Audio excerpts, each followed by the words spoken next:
오늘은요, 겨울방학을 맞아서 관심들이 많은 이 소아청소년 비만에 대해서 알아보겠습니다. 방학이 되면 속 터지는 부모님들 많으시죠?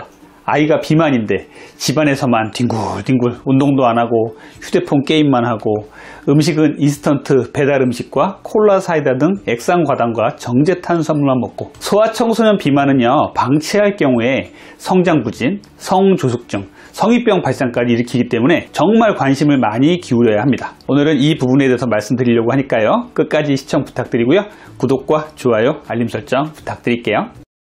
1990년도 제가 전공의 시절만 해도요, 소아청소년 비만이 그리 많지 않았고 사회적인 관심도 적었었는데, 이제 소아청소년 비만은 사회적인 문제가 돼버린 지가 오래입니다. 저는 서울 노원구의 상계백병원 가정의학과에서 수련을 받으면서 당시 우리나라 비만의 최고 권위자셨던 강지영 교수님께 전공의 교육을 받았는데요, 이때 강지영 교수님이 연구 분야가 소아 비만이었습니다. 당시 저도 같이 인근 초등학교를 방문해서 소아들의 비만도를 측정하고 분석하는 작업을 교수님과 같이 많이 진행을 했었어요. 당시 상계백병원 인근의 초등학교를 방문해서 아이들의 키, 몸무게, 복부 둘레 등을 재고 생활습관을 기록했던 기억이 납니다. 가운을 입고 제가 들어가면요, 아이들이 의사가 와서 주사를 놓는다고 생각하고서 어찌나 비명을 지르고 호들갑을 떨던지 귀가 아플 지경이었어요. 또 당시 방학이 되면요, 상계백병원 강당에서 비만 소아청소년들을 모아서 소아청소년 비만학교를 열고 식사와 운동을 교육하고 소아 비만을 치료하는 프로그램도 진행을 했었습니다. 당시 제일 기억에 나는 에피소드가 있는데요, 대부분 소아비만 환자들이 옷을 입는 것이 비슷해서 저는 좀 놀랐어요. 대부분 체육복, 그러니까 추리닝 같은 것을 입고 오는데요, 이 부분이 제가 궁금해서 엄마들한테 한번 물어봤더니요, 다들 똑같은 대답을 하셨습니다. 그건 뭐냐면요, 아이들이 너무 비만이라 맞는 옷이 없어서 추리닝이 제일 편하다고 이런 말씀을 하셨어요. 전공의를 마칠 때는요, 논문을 쓰게 되는데 제 논문 제목이 서울 지역 일부 초등학교의 소아 비만의 유병률과 관련 요인이었습니다. 이렇게 저는 전공의 시절 소아 청소년 비만을 공부하고 강지영 교수님과 많이 연구를 진행했었습니다. 자, 코로나 시기에 소아 청소년 비만의 급증 이유에 대해서 또 알아볼게요. 코로나19의 유행으로 인해서 등교가 미뤄지고 원격 수업이 진행이 됐죠. 기존의 교육 및 생활 환경에 비해서 신체 활동이 많이 줄어들었다는 것을 나타냅니다. 좌식 생활 및 디지털 기기의 사용이 증가가 됐죠. 식습관 면에서도 햄버거 등의 패스트푸드와 배달 음식의 섭취가 크게 늘어났습니다. 규칙적인 생활 패턴이 무너지면서 건강한 식품 섭취가 감소하게 되고 비만의 위험도가 높은 환경이 조성된 것입니다. 강북 삼성병원의 김은실 교수님 등의 연구팀이 발표한 학술지에 따르면요, 코로나19 팬데믹 기간에요, 소아청소년들의 체질량 지수, 총 콜레스테롤, 중성지방, 간기능 수치가 전체적으로 증가를 했고요. 이 중에 비알코올성 지방간을 진단받은 환자들은요, 당뇨병의 지표인 당화혈색소가 5.6에서 6.9로 상승한 것으로 나타났다고 해요. 자, 그러면 소아 비만의 문제에 대해서 또 알아볼게요.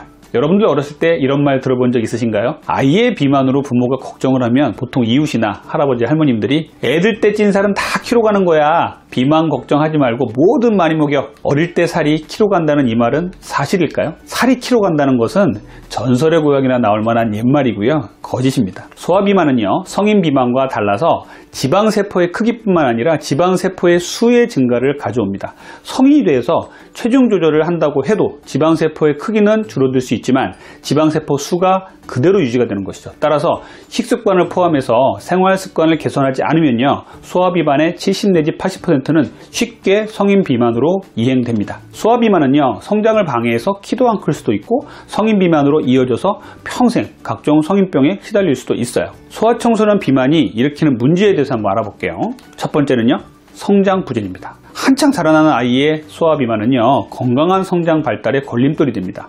비만인 아이들이 키도 크고 성장이 잘 될 것 같지만 실상은 그 반대입니다. 두 번째는요, 성인 비만으로 진행된다는 것이에요. 현재까지 발표된 연구에 따르면요, 소아 청소년 비만 환자의 약 80%가 성인 비만으로 이어지며 성인 비만으로 이어지는 과정에서 지방간, 당뇨병, 고혈압, 고지혈증, 심혈관계 질환 등 각종 대사질환의 위험이 40배 내지 60배 정도가 증가하는 것으로 보고가 되었어요. 미국의 연구 결과를 살펴보면요, 소아청소년 비만인 아이들이 성인 비만으로 이행될 확률이 84%였고 이 중에 60% 이상이 고도 비만으로 이행됐다고 합니다. 세 번째 문제는요, 성인병의 발생이에요. 소화비만이 지속되면요, 고혈압, 고지혈증, 지방간, 심근경색 등과 같은 심혈관계 질환이나 성인병 등이 조기에 발병하기도 합니다. 제2형 당뇨인 성인형 당뇨도 아동기에 나타날 수 있어요.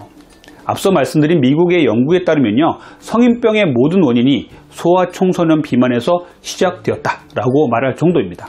네 번째는 성조숙증입니다. 소아청소년의 비만은요, 성조숙증의 원인이 됩니다. 몸에 지방세포가 많이 축적되면 성선 자극 호르몬 분비가 증가해서요, 성적 발달을 유도하고 성호르몬은요, 골 성숙도를 촉진하기 때문에 키 성장도 일찍 멈추게 됩니다. 여자의 경우는요, 초경도 일찍 나타나는데 초경 후 1년 내외가 되면 성장판이 닫히고 최종 신장으로 마무리되는 것이 일반적입니다. 비만이 아니었다면 충분히 더 클 수 있었는데 비만으로 인해서 예상 키만큼 못 자랄 수 있다는 것이 문제입니다. 다섯 번째는요, 심리적 위축입니다. 소아청소년 비만 환아들은요, 친구들 사이에서 별명이 돼지, 먹보, 뚱보 등 놀림감이 되는 경우가 많이 있습니다. 집단에서의 차별로 인해서 우울증, 정서불안, 사회 적응력 저하 등 사회 심리적 문제를 야기할 수가 있는 것이 문제예요. 적극적인 비만 치료는요, 사회 심리적인 문제를 막아줍니다.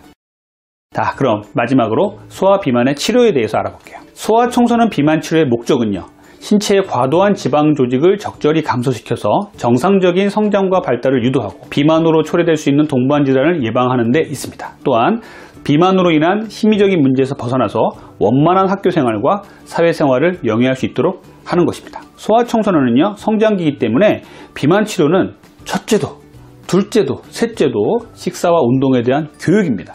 소아청소년 비만 치료는요, 성인과 다르게 약물 및 수술 치료가 제한적이기 때문에 식사와 운동 교육, 행동 수정 요법들이 필요하고 가정, 학교, 의료의 유기적인 연계가 필요합니다. 먼저 식사를 한번 볼게요.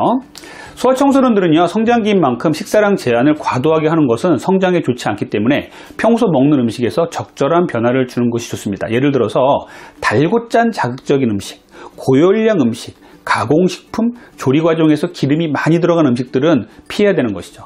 그 중에 콜라, 캔커피, 아이스크림 등 가공식품에 많이 들어있어서 단맛을 내는 액상과당은요, 포만감을 충족시키지도 않고 더 많은 섭취를 유도하기 때문에 더더욱 섭취를 자제해야 됩니다. 야식은 절대 안 되죠.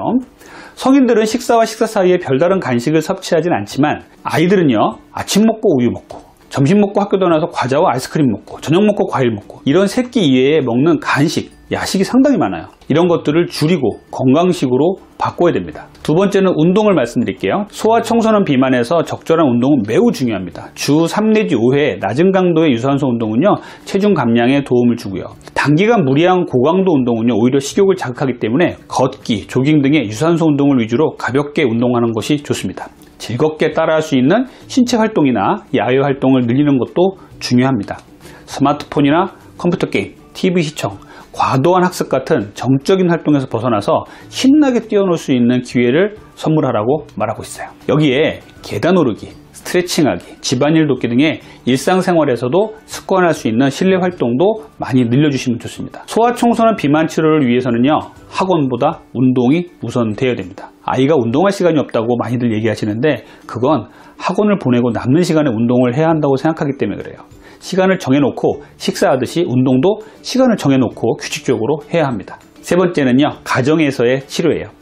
부모의 비만은요, 소아청소년 비만의 가장 큰 위험 요인 중에 하나고요. 같이 생활하는 가족의 생활습관 변화는요, 소아청소년 비만 치료에 매우 중요합니다.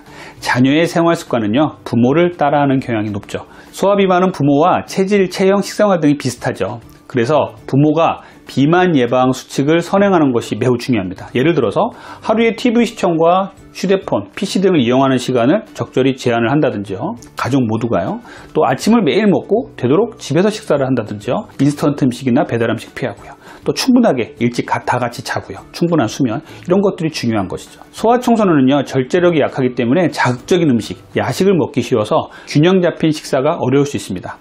아이가 건강한 식사를 할 수 있게 부모 등 보호자가 식사를 점검하고 식사 후에는 운동할 수 있게 같이 운동했으면 좋겠어요. 부모님의 지지 그리고 칭찬과 보상은요, 소아 비만 치료에 매우 중요합니다. 자, 마지막으로 병원에서 하는 치료를 한번 좀 말씀드릴게요. 만약에 병원에 가셔서 소아청소년 비만의 진료를 받으신다면요, 혈액검사를 꼭 하세요. 당뇨의 가족력이 있는 분들은 꼭 하셔야 됩니다. 당화혈색소 꼭 보시고요, 고지혈증, 지방간, 그리고 비타민 D의 저하, 이런 것들을 혈액검사를 통해서 꼭 한번 확인하셔야 돼요. 일부에서는요, 성인병이 벌써 와 있는 경우도 있습니다. 두 번째는요, 최근에 만 12세 이상에서 허가를 받은 다이어트 치료제가 있습니다. 삭센다인데요. 이 삭센다는요, 만 12세에서 17세 소아청소년에서 허가를 받았어요. 외국에서는 벌써 쓰고 있었고요, 우리나라에서는 최근에 허가를 받았습니다. 중학교 1학년 때부터 가능하다는 것이죠. 그래서 삭센다는요, 병원에 오시면은 유일하게 우리가 약물로 치료할 수 있는 치료제이다, 이렇게 생각하시면 되겠습니다. 세 번째는요, 비타민 D 검사를 하시고요, 비타민 D가 부족하다면 햇빛 많이 쬐고 비타민 D가 많은 음식을 드시고요, 그래도 부족하다면 비타민 D 약물이나 비타민 D 주사를 맞는 것도 추천을 드립니다. 마지막으로 제가 부모님께 드리고 싶은 말이 있어요. 꼭 기억하세요. 성장기인 소아청소년들이 현재 비만이면 지금 당장 식사, 운동 등 생활습관 교정이 필요합니다. 지금 이 시기를 놓치고 아이들이 성장을 계속한다면요, 비만은 평생의 고통으로 자리를 잡을 것입니다. 이상 다이어트 멘토 닥터리였습니다. 감사합니다.